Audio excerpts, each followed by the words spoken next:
that feeling of sacredness, which is there all over in Auroville, is also much more dense and concrete and tangible in the space of Matrimandir. I believe it was 1969, way before the actual even digging started. I was in the ashram school and we had an introductory talk telling us about this place and it has to be placed like that, and the plans that are made would have sun rising on a certain axis on 4th of April. They had come to that stage.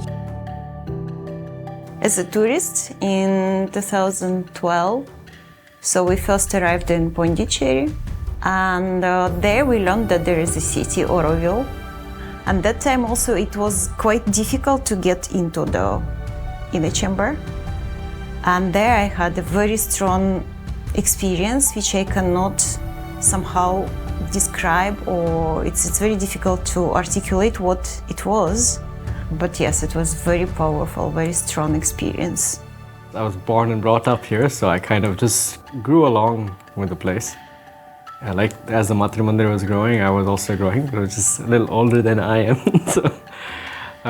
But yeah, so that was the whole journey. As Matrimandir evolved, I was also evolving, growing, progressing. So it's an endless journey. It just continues. I first heard about the Matrimandir in 1971 in the Himalayan mountains, where there was a Sri Aurobindo ashram orchard. But when I got there, there were books by Sri Aurobindo. They had a whole library of information about the writings of Sri Aurobindo, mother, other disciples, and then there was a section on Auroville. In Matrimandir, things get done and redone, but it's constantly moving towards a more perfect perfection. With the banyan tree and the amphitheater that is already there, how to locate exact center of Matrimandir from where the axes will fall all in the right angles. So I became part of that little project. Had a night visit to check the polar star where it was, and then I came several times for the digging part, joining the crew whenever we could. At that time I was still in the ashram school, my last year there. Well, I can just tell you that it means a lot to me. It embodies the value of Auroville.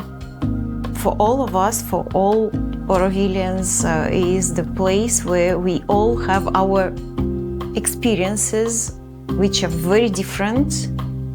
We go there to nurture maybe ourselves, there to get our batteries recharged.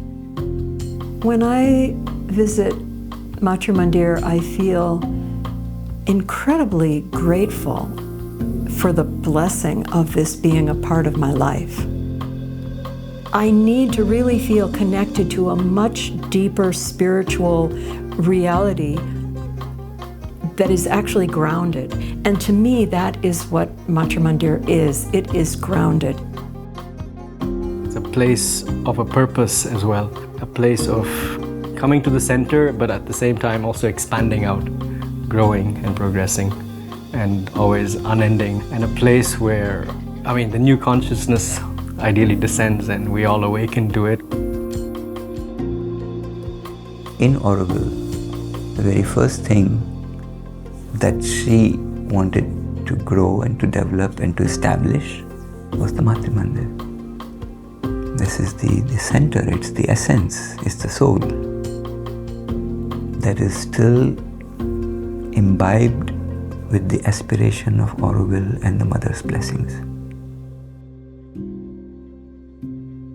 People from the consulate of the Russian Federation in Chennai mainly, so when they visit Auroville, and of course they would like to know more about the place, and the Matrimandir is a symbol of Auroville, they're intrigued. But when I see them there, and I can see through the eyes of the visitors, not only VIPs, but other people, my friends, guests, I enjoy that moment when I can see through the eyes the Matrimandir.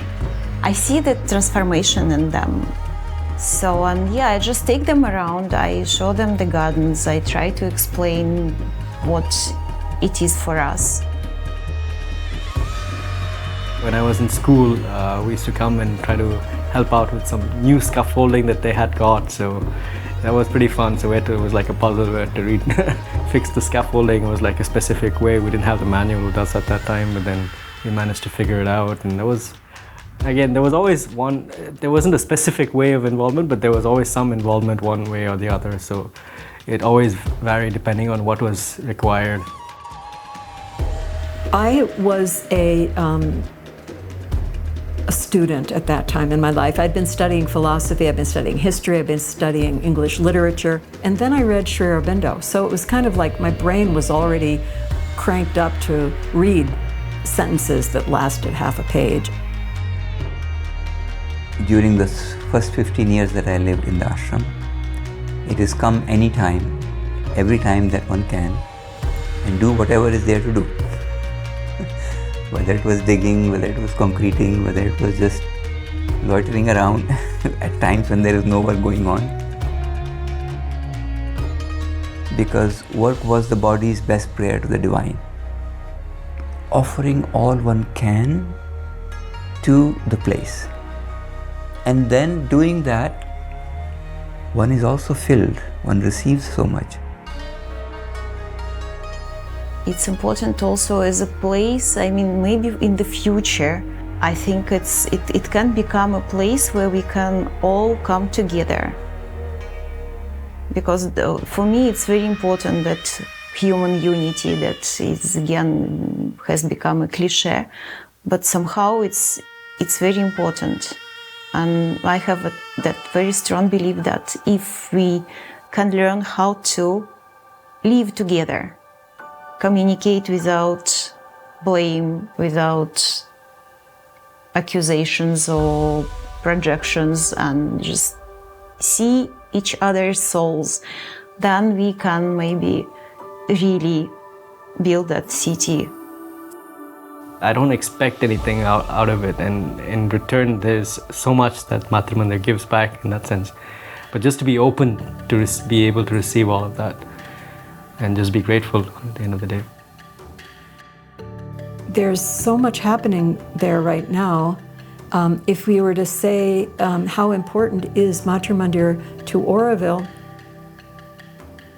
when we think of something that's important, we want to treasure it. We want to hold it gently and carry it forward and in a beautiful, unfolding way.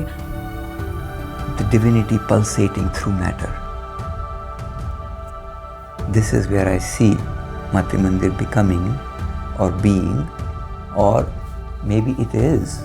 It's just us becoming more aware so that we can live that, and more that we live that, more it will be a common reality.